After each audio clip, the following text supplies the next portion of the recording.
Hi, and welcome to this live reading from Yeti Left Home by Aaron Rosenberg.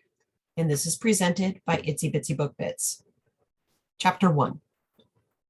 The boy glanced up as the door opened and gawked as a massive figure filled the frame, blotting out any view of the sun beyond, like a large boulder had just been rolled in front of the entrance. After a frozen instant, the figure lumbered forward, ducking to clear the crossbar, a gust of frigid air sliding into the space ahead of it like a herald clearing the path.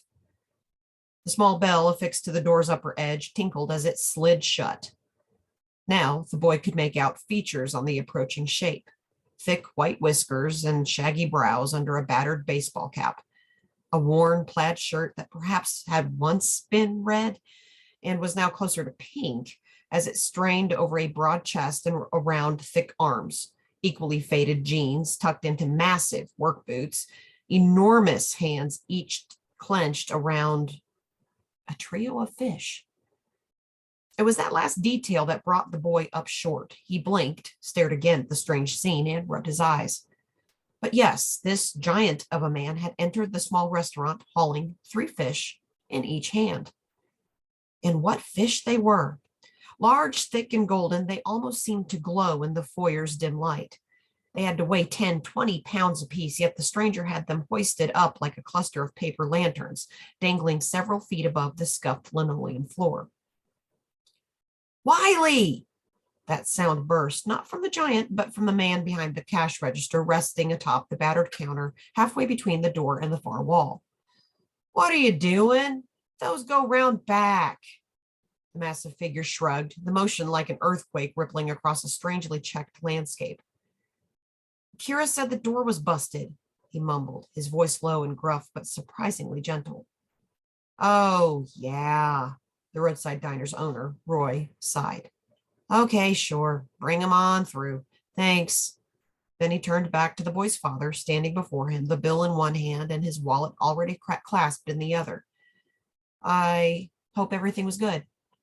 Fine, the boy's father agreed, never even noticing the towering stranger behind him. But the boy, Jason, barely heard the exchange. He had turned to watch as the big man, Wylie, stomped past. This close, there was a strange smell, musky, like something he'd sniffed at a zoo or a circus. Nor was it the fish. This was more of an animal smell, he thought, dry and earthy. You're really tall, Jason said softly, glancing up and up and up, and the man stopped to peer down at him.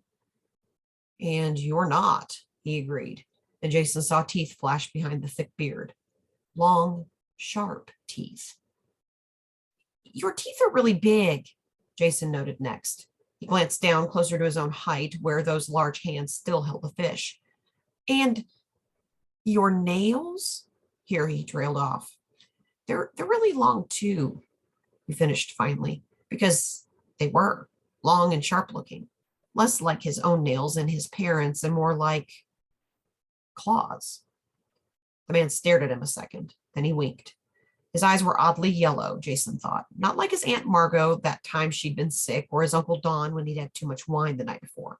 No, these were really yellow, like a wolf's. Then the giant continued on his way, stepping around the counter and disappearing through a swinging door there. Jason heard noises beyond that, dishes clattering and water running, and people speaking, and he smelled food. The kitchen. A sudden burst of color before his face interrupted his musings. A lollipop, the disc of vivid green, held out to him by Roy, who was leaning over the counter with the sugary offering.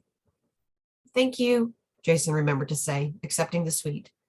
He tugged the wrapper off and stuck the treat in his mouth as his parents shepherded him out the door and toward their car to continue on their way to his grandparents. He glanced back toward the little restaurant once he had hopped into the back seat looking for that strange man, but the hulking figure did not reemerge, and Jason soon forgot about him as they drove away. Wow, I think you scared that kid half to death, Roy said as he stepped into the kitchen and joined Wylie where the enormous man stood off to one side, still clutching those fish. Good thing I had a lolly handy, a little sugar, and all's right with the world again. Sorry, Wylie shrugged, glancing down at his big feet. Kira said, hey, no worries, man. Roy told him, slapping Wylie on the arm. He felt bad. He knew how sensitive the big man was. Okay, show me what you got. In response, Wylie hefted the fish even higher, their fanned and mottled tails level with his head. In the brighter lights of the kitchen, Roy could see not only the gold of the scales, shading to olive on top, but the 5 darker bands around each one, the white tipping the bottom of each tail, and the sharp teeth filling each mouth. Walleye, huh? He stroked his chin and the tiny tuft of hair there. Being around Wylie always made Roy a little self-conscious about his scruffy little beard and the way his hair was starting to thin up top, though at least his was still dark. Another strike against the shy, beleaguered fisherman. He couldn't be any older than mid-30s, yet all his hair was already white. Nice ones, too, which they were. Each fish had to be at least 2 feet long and probably weighed in at a good 10 pounds or more. Yet the fisherman held them up like they were nothing. Okay, yeah, I'll give you top dollar for them, of course. Which you would, both because they were handsome fish and walleye were always tasty, but also because Wylie was one of his best suppliers. Whatever else could be said about the big man, he knew how to fish. 20 minutes later, Roy shook his head. Sure you don't want to stick around? He asked again. Kira's got a real nice chowder going, fresh bread's just coming out of the oven, even got a few slices of pie left. His companion perked up at the sound of that last item, but finally shook his head. I shouldn't, he said softly, his eyes dropping to his boots again. Don't want to break anything again. Hey, it was one time, man. Could have happened to anyone. Which wasn't strictly true, of course. Most people couldn't dent one of the heavy steel work tables they used in the kitchen, even if they tried. Wylie had practically bent it in half just by leaning on it. That was years ago, but the guy had clearly never gotten over it, which was a shame, because he sure seemed like he could do with a few more friends. Seeing he wasn't going to talk the fisherman out of leaving, however, Roy sighed and glanced over to Kira. She was already approaching them, carrying a heavy paper bag, clearly full, the top neatly folded and stapled. Good old Kira.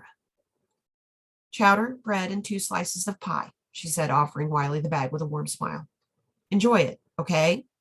She was always taking in strays, and she would spend half her time cooing over the kids that came in if she wasn't back here running things. But that was okay. She had a good heart. Thanks, Wylie accepted the bag, and for a second, Roy thought he saw a hint of an answering smile beneath that heavy beard. So the big man could feel joy after all. I'll stop by again soon as I got another good catch. Sure, Roy told him, tapping the big man on the arm as they headed back toward the dining room and the exit beyond. No worries, man. Just take care, okay? Wylie waved as he headed outside, ducking through the door. Roy watched him go, the cold night swallowing even such a giant up without a trace after a few minutes. He couldn't imagine being alone all the time like that, but apparently it worked for Wylie, and that was what mattered. 2 longtime regulars, Ginger and Gary, hollered at him, and Roy put those thoughts aside as he wandered over, a smile sprouting on his face as he went to chat.